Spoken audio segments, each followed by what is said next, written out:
أعوذ بالله من الشيطان الرجيم. بسم الله الرحمن الرحيم.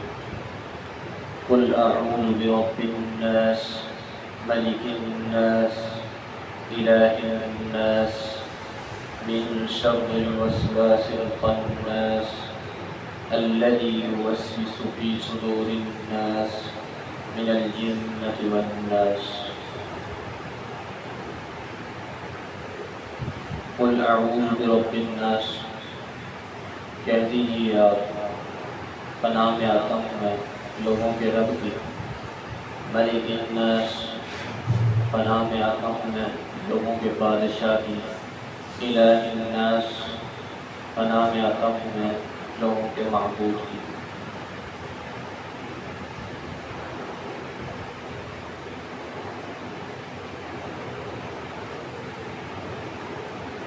اس میں اللہ تعالیٰ حضور اکرم صلی اللہ علیہ وسلم کو مخاطب کر رہے ہیں لفظ قل کے ساتھ، اور حکم دے رہے ہیں قل اعوذ برب الناس، کہہ دیجیے آپ پناہ میں آتا ہوں میں لوگوں کے رب کی. یعنی اللہ سے پناہ مانگنے کی دعا کی جا رہی ہے. اور یہاں پہ اللہ تعالیٰ کی صفت رب الناس ذکر کی گئی. ربی کا معنی ہے پرورش کرنے والا، ہر حال کی اصلاح کرنے والا. اور ربی کی اضافت جو ہے عام طور پر کسی خاص چیز کی طرف کی جائے تو غیر اللہ کے لیے بھی استعمال کیا جاتا ہے.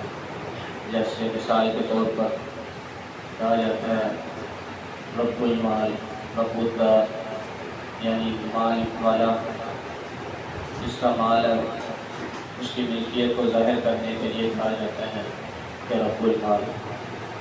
اور رب الدار، جس کی گھر کی ملکیت کو دکھانا ہو، رب الدار کی طرف رب کی نسبت کر کے اس ملکیت کو ظاہر کیا جاتا ہے. تو یہاں پر ملک الناس صفت لے کر آئے تاکہ امتیاز ہو جائے، فرق ہو جائے کہ رب الناس جو لوگوں کا رب ہے، لوگوں کا پالنے والا ہے، لوگوں کا مالک ہے، اور ساتھ ساتھ ملک الناس بھی ہے، لوگوں کا ملک بادشاہ بھی ہے. اور پھر آگے الہ الناس اس لیے لے کے آئے اللہ تعالیٰ کی صفت الہ الناس اس لیے ذکر کی گئی کہ بادشاہ تو اور بھی تھے، بادشاہ تو اور بھی ہیں دنیا میں، تاکہ امتیاز ہو جائے کہ اللہ تعالیٰ جو لوگوں کے مالک تو ہے ہی ہیں، بادشاہ بھی ہیں، اور ساتھ معبود بھی ہیں. یہ تینوں صفتیں ایک ہی وقت میں صرف اللہ تعالیٰ کے لیے ہی جمع ہیں. اس کے علاوہ اللہ تعالیٰ کے علاوہ یہ کسی میں بھی ایک وقت میں جمع نہیں ہو سکتی. یہ ایسی صفات ہیں جو بیک وقت اللہ تعالیٰ کے اندر جمع ہیں. اب اس سوال ہوتا ہے کہ یہ تینوں صفتیں کیوں ذکر کی ہیں؟ اللہ تعالیٰ کی صفات تو اور بھی ہیں. تو اس کا جواب یہ ہے کہ ان تینوں صفتوں میں حفاظت کا معنی پایا جاتا ہے. رب الناس، لوگوں کے پالنے والے، یہ والی صفت اس لیے ذکر کی، جو پالنے والا ہوتا ہے وہ مالک ہوتا ہے، اور مالک اپنی ملکیت کی حفاظت کرتا ہے. اس کے اندر حفاظت کا معنی پایا جا رہا ہے. ملک الناس، اس کے اندر کس طرح حفاظت کا معنی پایا جا رہا ہے کہ لوگوں کے بادشاہ کی، بادشاہ اپنی رعیت کی حفاظت کرتا ہے، اس لیے اس کے اندر بھی حفاظت کا معنی پایا جا رہا ہے. پھر آگے صفت ہے الہ الناس، معبود اپنے عابد کی حفاظت بطریق اولیٰ کرتا ہے. اس لیے ان تین صفات کو ذکر کیا کہ ان تینوں صفات کے اندر حفاظت کا معنی پایا جا رہا ہے.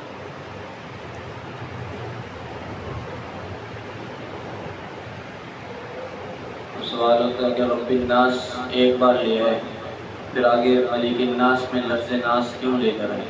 پیچھے ایک بار آگے ضمیر لے آتے، ملکی ہم کہہ دیتے ہیں، الہی ہم کہہ دیتے ہیں، دوبارہ 2 بار کیوں ذکر کیا گیا اس کا جواب یہ ہے کہ یہ مقام دعا ہے، اس وقت دعا مانگی جا رہی ہے، اس مقام پر دعا مانگی جا رہی ہے اور دعا میں لفظوں کا تکرار ہوتا ہے، لہذا یہ اشکال بھی دور ہو گیا۔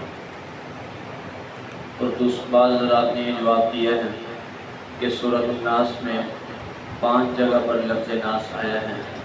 پہلے لفظ ناس سے مراد بچے ہیں، اس کا قرینہ لفظ رب ہے جس کے معنی ہے پرورش کرنے کے، اور بچوں کو پرورش کی زیادہ حاجت ہوتی ہے، اسی وجہ سے پہلے ناس سے مراد بچے ہیں۔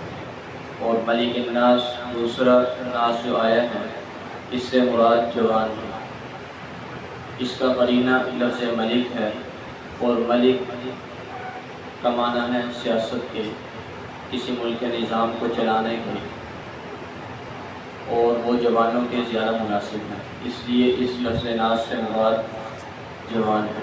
اور تیسرے لفظ ناس سے مراد الہی ناس میں جو آ رہا ہے، اس میں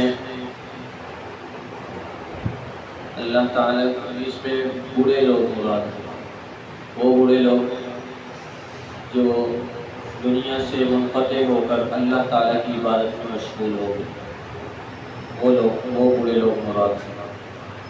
اور آگے چوتھا آیا ہے فی صدور الناس والناس، یہاں سے مراد اللہ تعالیٰ کے نیک اور صالح بندے ہیں،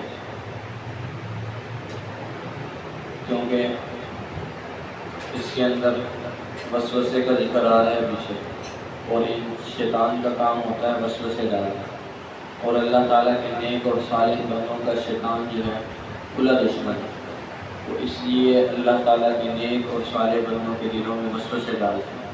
یہاں سے لفظ ناس سے مراد اللہ تعالیٰ کے نیک اور صالح لوگ مراد۔ آگے 5واں جو الناس آ رہا ہے من الجنۃ والناس میں، یہاں سے مراد مفسد لوگ ہیں جو فساد فی الارض کر رہے ہیں، جو فساد پھیلاتے ہیں، وہ مراد ہے۔ اللہ تعالیٰ ہمیں اس کی صحیح سمجھ عطا فرمائے، عمل کی توفیق عطا فرمائے۔